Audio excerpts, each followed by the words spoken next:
How to search filters on Instagram. Let's jump right into the steps. First off, you want to go ahead and open Instagram on your phone. Then you want to tap on the plus sign on the bottom middle.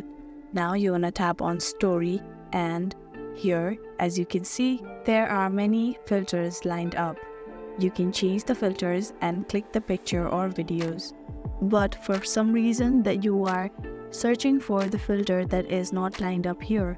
So what you need to do is, first off, going up to the very first shutter button on this camera.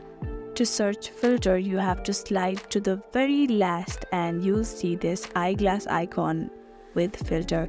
You want to go ahead and tap on it. As you do that, large number of filters will be on your screen.